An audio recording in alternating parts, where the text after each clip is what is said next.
নমস্কার বন্ধুরা, job tutorial academy চ্যানেলে সবাইকে স্বাগত জানিয়ে তোমাদের প্রত্যেককে আমি দিতে চলেছি আবারও একটি নতুন সরকারি চাকরির আপডেট। তোমরা দেখো, ইন্ডিয়া পোস্ট অফিসের তরফ থেকে নতুন নিয়োগ বিজ্ঞপ্তি প্রকাশিত হয়েছে। ডিপার্টমেন্ট অফ পোস্ট মানে ডাক বিভাগের তরফ থেকেই কিন্তু এই বিজ্ঞপ্তিটা প্রকাশিত হয়েছে। 28শে জানুয়ারি 2026 এই বিজ্ঞপ্তি প্রকাশিত হয়েছে, যার নোটিফিকেশন মানে অ্যাডভার্টাইজমেন্ট নাম্বারটাও কিন্তু তোমরা অনস্ক্রিনে দেখতে পাচ্ছ।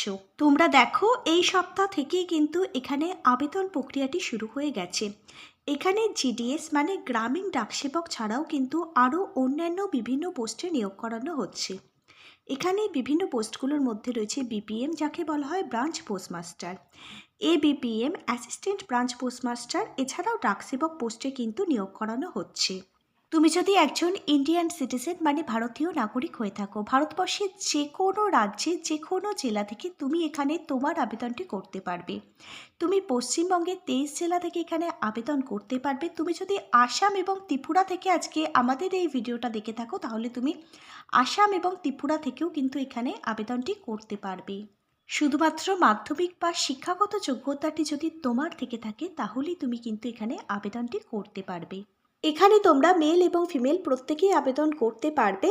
আর এখানে কিন্তু নিয়োগের ক্ষেত্রে বেশ কিছু পরিবর্তন আনা হয়েছে এবং ফটো এবং সিগনেচার আপলোডের ক্ষেত্রেও বেশ কিছু পরিবর্তন হয়েছে। এই সমস্ত কিছুই আমি তোমাদের সঙ্গে আলোচনা করব আজকের এই ভিডিওর মাধ্যমে। প্রত্যেকে সম্পূর্ণ ভিডিওটা কিন্তু খুব মনোযোগ সহকারে দেখবে। আর তোমরা যদি চাও তোমাদের প্রতিটা রাজ্যের প্রতিটা জেলার সরকারি এবং বেসরকারি চাকরির জব আপডেটগুলো সম্পূর্ণটাই বিনামূল্যে প্রতিদিন নিজেদের বাড়িতে বসে পেতে, তাহলে অবশ্যই কিন্তু মনে করি তোমাদেরই একাডেমি জব টিউটোরিয়াল একাডেমিকে একটা সাবস্ক্রাইব করে রাখবে। প্রিয় ক্যান্ডিডেট, আজকের ভিডিও শুরুতে আমি তোমাদেরকে বলে রাখছি, মাধ্যমিক পাশেই কিন্তু এই নিয়োগটি হতে চলেছে।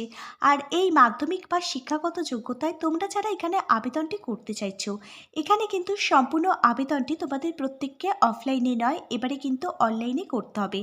আর তার জন্য সবার প্রথমে তোমাদের কিন্তু অনলাইনের মাধ্যমে ওয়ান টাইম রেজিস্ট্রেশন প্রসেসটি কিন্তু কমপ্লিট করতে হবে।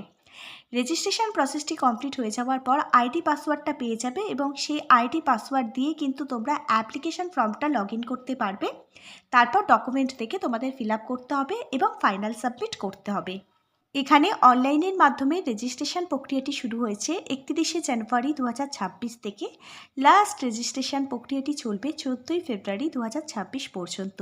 এখানে অনলাইনের মাধ্যমে আবেদন প্রক্রিয়াটি শুরু হয়েছে 2রা ফেব্রুয়ারি 2026 থেকে। লাস্ট অ্যাপ্লিকেশন প্রক্রিয়াটি চলবে 16ই ফেব্রুয়ারি 2026 পর্যন্ত।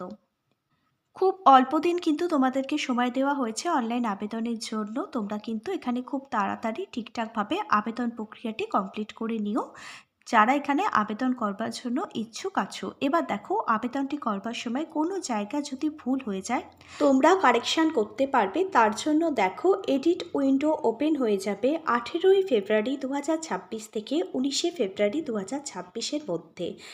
তোমাদের আবেদন করবার সময় কোনো জায়গা ভুল হয়ে গেলে এই সময়ের মধ্যে তোমরা সেগুলো কিন্তু কারেকশান করতে পারবে। এবং এর সাথে দেখো, including payment of the online fees if applicable, এর মধ্যে অনলাইন ফিসটাও কিন্তু ইনক্লুডিং আছে। তোমরা দেখো, এখানে তোমাদের জন্য প্রত্যেক মাসে কত টাকা স্যালারি থাকছে। তোমরা যারা বিপিএম ব্রাঞ্চ পোস্টমাস্টার পোস্টে আবেদন করবে, প্রত্যেক মাসে 12,000 টাকা থেকে শুরু করে 29,380 টাকা পর্যন্ত কিন্তু এই বিপিএম পোস্টের জন্য স্যালারি থাকছে। তাহলে দেখো, অত্যন্ত ভালো মানের স্যালারি কিন্তু প্রত্যেক মাসে তোমাদের জন্য থাকছে। এবিপিএম অথবা ডাকসেবক পোস্টে তোমরা যারা আবেদন করবে, যদি চাকরি পাও, প্রত্যেক মাসে 10,000 টাকা থেকে শুরু করে 24,470 টাকা পর্যন্ত কিন্তু এখানে স্যালারি থাকছে। এখানে কিন্তু বিভিন্ন অ্যালাওয়েন্স, অন্যান্য সুযোগ সুবিধা তোমরা যেমন পাবে, তোমাদের কিন্তু এখানে প্রমোশনেরও সুবিধা রয়েছে। তোমরা এই সমস্ত পোস্টগুলোতে যদি চাকরি পাও, এই সমস্ত পোস্টগুলো থেকে তোমরা পরে কিন্তু গ্রুপ সি পোস্টের জন্য আবেদন করতে পারবে এবং সেখানে কিন্তু তোমাদের জন্য রিজার্ভেশন রয়েছে। অত্যন্ত গুরুত্বপূর্ণ একটি নিয়োগ হতে চলেছে, তোমাদের প্রত্যেকেরই কিন্তু এখানে আবেদন করা উচিত।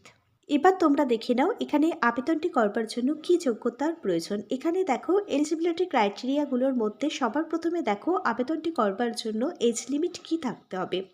তোমার বয়স যদি 18 বছর হয়ে গিয়ে থাকে তাহলে তুমি আবেদন করতে পারবে। 18 বছর বয়স থেকে শুরু করে 40 বছর বয়স পর্যন্ত সকল জেনারেল ক্যাটাগরির ক্যান্ডিডেট এবং ইউআর ক্যাটাগরির ক্যান্ডিডেট তোমরা যারা আছো তোমরা এখানে আবেদন করতে পারবে।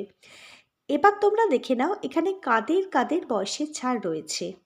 তোমাদের মধ্যে যারা এসসি এবং এসটি ক্যাটাগরির ক্যান্ডিডেট আছো তোমরা এখানে 5 বছর অতিরিক্ত বয়সের ছাড় পাবে, 45 বছর বয়স পর্যন্ত আবেদন করতে পারবে।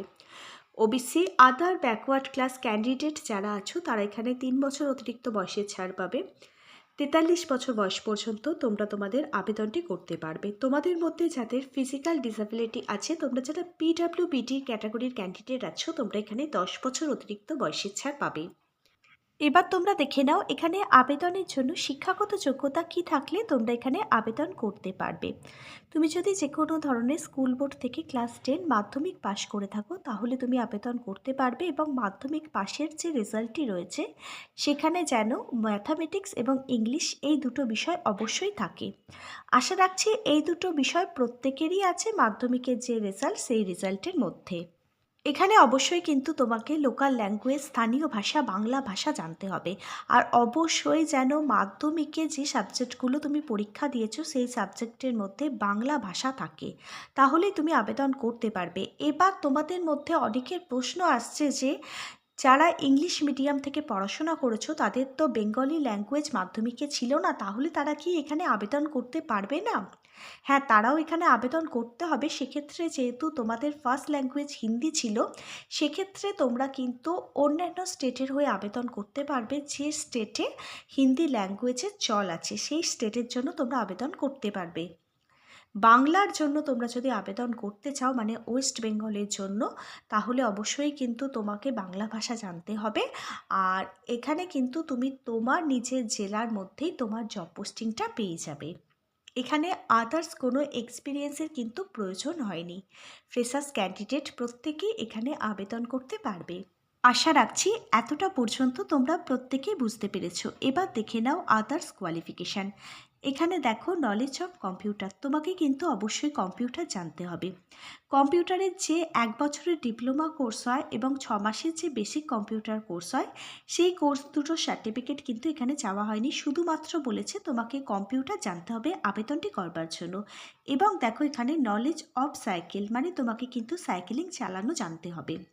আর এখানে কিন্তু ডে বেসিক প্রত্যেক দিন কাজ হবে, আর প্রতিদিন তোমাদের 4 ঘন্টা করে কিন্তু এখানে ডিউটি আওয়ার্স হবে, মানে 4 ঘন্টা তোমাদের দিনে এখানে কাজ করতে হবে। এখানে তোমরা কিভাবে অনলাইনের মাধ্যমে আবেদনটি করবে দেখে নাও।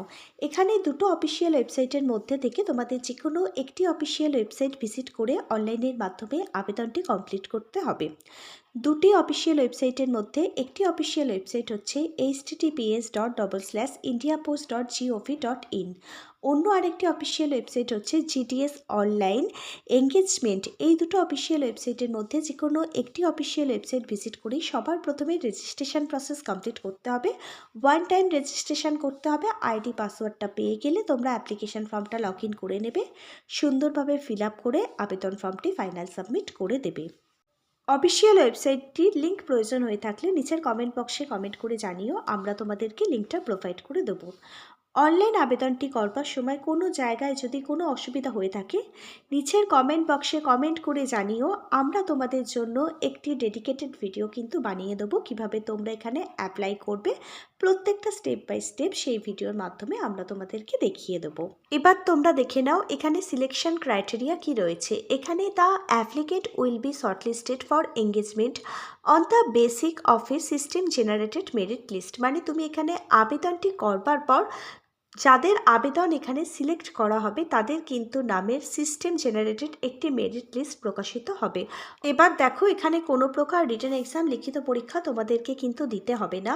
একটু ভালোভাবে বুঝিয়ে দিচ্ছি, তোমরা কোনো ব্রাঞ্চের হয়ে আবেদন করছো বা কোনো কেন্দ্রের হয়ে তোমরা এখানে আবেদন করছো, সেই ব্রাঞ্চে বা সেই কেন্দ্রে কতগুলো শূন্যপদ রয়েছে, তোমাদের আবেদনের ওপর ভিত্তি করে, তোমাদের প্রাপ্ত নম্বরের ওপর ভিত্তি করেই কিন্তু মেরিট লিস্ট প্রকাশিত হবে। সেখানে যাদের নম্বর সর্বোচ্চ থাকবে তাদেরই নিয়োগ করে নেওয়া হবে। তাহলে দেখো তোমাদের জন্য কিন্তু খুব ভালো অপরচুনিটি রয়েছে, প্রত্যেকেই কিন্তু এখানে আবেদন করে দেওয়ার চেষ্টা করো। তোমরা মাথায় রাখবে মেরিট লিস্টে যাদের নম্বর সর্বোচ্চ থাকবে তাদের কিন্তু ডকুমেন্ট ভেরিফিকেশানের জন্য ডাকা হবে। তোমাদের প্রত্যেকটা অরিজিনাল ডকুমেন্ট কিন্তু ভেরিফিকেশান করা হবে। এবার তোমরা দেখে নাও ডকুমেন্ট ভেরিফিকেশানের সময় তোমার কি কি ডকুমেন্ট লাগবে। তোমার এখানে দেখো তোমার এডুকেশান কোয়ালিফিকেশানের রেজাল্ট সার্টিফিকেট লাগবে, আইডেন্টি প্রুফ হিসাবে আধার কার্ড এবং ভোটার কার্ড লাগবে। তোমার যদি কাস্ট সার্টিফিকেট থেকে থাকে অরিজিনাল কাস্ট সার্টিফিকেটটি লাগবে। তুমি যদি পিডাব্লিউবিডি ক্যাটাগরির ক্যান্ডিডেট হয়ে থাকো তাহলে পিডাব্লিউবিডির যে সার্টিফিকেটটা আছে সেটা লাগবে। তোমার যদি ইডাব্লিউএসএস সার্টিফিকেট থেকে থাকে তাহলে সেটা লাগবে। তুমি যদি ট্রান্সজেন্ডার হয়ে থাকো তার সার্টিফিকেট কিন্তু লাগবে। ডেট অফ বার্থের প্রমাণপত্র হিসাবে তোমার মাধ্যমিকের যে অ্যাডমিট কার্ডটা রয়েছে সেটা কিন্তু লাগবে। প্রত্যেকটা অরিজিনাল ডকুমেন্টই কিন্তু ডকুমেন্ট ভেরিফিকেশানের দিন কাজে লাগবে। এখানে আবেদনটি করবার জন্য তোমার কিন্তু মেডিকেল সার্টিফিকেটটি লাগবে। তুমি দেখো যে কোনো ধরনের গভর্নমেন্ট হসপিটাল বা যে কোনো ধরনের গভর্নমেন্ট প্রাইমারি হেলথ সেন্টার থেকে তুমি মেডিকেল অফিসারকে দিয়ে কিন্তু তোমার মেডিকেল সার্টিফিকেটটা ইস্যু করতে পারবে। এটা কিন্তু অবশ্যই এখানে লাগবে। এবার তুমি দেখো তুমি যে ব্রাঞ্চের হয়ে তোমার আবেদনটি করছো সেই ব্রাঞ্চ থেকেই কিন্তু ডকুমেন্ট ভেরিফিকেশানের জন্য তোমাকে ডাকা হবে। এবার তোমরা দেখো এখানে আবেদনটি করবার জন্য তোমাদের কিন্তু অ্যাপ্লিকেশান ফিস মানে আবেদন মূল্যটা কিন্তু পেমেন্ট করতে হবে। তোমরা যারা জেনারেল ক্যাটাগরির ক্যান্ডিডেট আছো এবং ওবিসি ক্যাটাগরির ক্যান্ডিডেট আছো তোমাদের এখানে 100 টাকা আবেদন মূল্য লাগবে। এবার তোমাদের মধ্যে যারা ফিমেল ক্যাটাগরির ক্যান্ডিডেট আছো, এসসি এসটি ক্যাটাগরির ক্যান্ডিডেট আছো, পিডাব্লিউবিটি ক্যাটাগরির ক্যান্ডিডেট আছো এবং ট্রান্স ওমেন আছো তোমাদের কিন্তু এখানে কোনো টাকা আবেদন মূল্য লাগবে না। সম্পূর্ণ বিনামূল্যে তোমরা তোমাদের আবেদনটি করতে পারবে। তোমরা net banking, UPI, debit card অথবা ক্রেডিট কার্ডের মাধ্যমে তোমরা কিন্তু অনলাইনের মাধ্যমে আবেদন মূল্যটা পেমেন্ট করতে পারবে। প্রিয় ক্যান্ডিডেট, আজকের ভিডিও শুরুতেই আমি তোমাদেরকে বলেছিলাম এখানে কিন্তু তোমাদের ফটো এবং সিগনেচার আপলোডের ক্ষেত্রে কিছু পরিবর্তন রয়েছে এবং কিছু ক্রাইটেরিয়াও রয়েছে। সেগুলো নিয়ে আমি তোমাদের প্রত্যেকের সঙ্গে একটু ডিটেলসে আলোচনা করব, একটু মন দিয়ে দেখে নাও। এখানে দেখো তোমাদের রিসেন্ট তোলা একটি কালার পাসপোর্ট সাইজের ফটো কিন্তু আপলোড করতে হবে, সেটা কিন্তু জেপিজি ফরম্যাটে তোমাদের হতে হবে। এবার দেখো ফাইলের সাইজ কিন্তু তোমার 30 কেবি থেকে 100 কেবির মধ্যে থাকতে হবে। তোমরা যদি তোমাদের ফটো ঠিকঠাকভাবে আপলোড না করো তাহলে কিন্তু এখানের আবেদনটি রিজেক্ট করে দেওয়া হবে।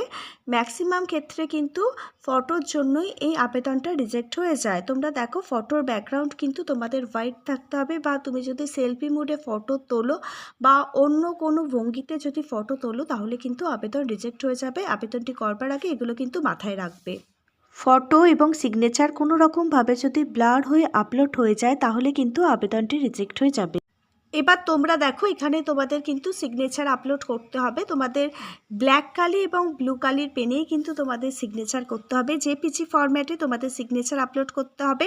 ফাইলের সাইজ হতে হবে 20 কেবি থেকে 100 কেবির মধ্যে। তোমরা প্রতিটা যোগ্য ক্যান্ডিডেট অবশ্যই এখানে আবেদন করে দিও। আবেদনটি করবার আগে অফিসিয়ালি যে বিজ্ঞপ্তিটা রয়েছে সেটা ভালোভাবে পড়বে, বুঝবে, তারপরেই আবেদন করবে। আবেদন করবার লিঙ্ক এবং রেজিস্ট্রেশন করবার লিঙ্ক যদি কারোর প্রয়োজন হয়ে থাকে নিচের কমেন্ট বক্সে কমেন্ট করে জানিও, আমরা তোমাদেরকে লিঙ্কটা প্রোভাইড করে দেব। এখানে 31শে জানুয়ারি 2026 থেকে রেজিস্ট্রেশন প্রক্রিয়াটি শুরু হচ্ছে। 14ই ফেব্রুয়ারি 2026 পর্যন্ত লাস্ট রেজিস্ট্রেশন প্রক্রিয়াটি চলবে। এখানে 2রা ফেব্রুয়ারি 2026 থেকে অনলাইন আবেদনটি শুরু হচ্ছে। 16ই ফেব্রুয়ারি 2026 পর্যন্তই লাস্ট আবেদন প্রক্রিয়াটি চলবে। আবেদন করবার সময় তোমাদের কোনো জায়গায় যদি ভুল হয়ে যায় তোমরা কিন্তু কারেকশান করতে পারবে। 2 দিন কিন্তু তোমাদের সময় দেওয়া হচ্ছে কারেকশান করবার জন্য। 18ই ফেব্রুয়ারি 2026 এবং 19শে ফেব্রুয়ারি 2026 এই 2 দিন তোমাদের জন্য কিন্তু তোমাদের যে কারেকশান এডিট উইন্ডোটা রয়েছে সেই পোর্টালটা ওপেন হয়ে যাবে। তোমরা তোমাদের ভুলগুলো সংশোধন করতে পারবে। আমি তোমাদেরকে বলবো তোমরা যখন আবেদন করবে খুব কেয়ারফুলিভাবে আবেদন করবে যাতে তোমাদের এডিট উইন্ডোটা প্রয়োজন যেন না হয়। আজকে তাহলে এখানে এই পর্যন্তই। Hare Krishna, Radhe Radhe, thank you universe, ধন্যবাদ সবাইকে।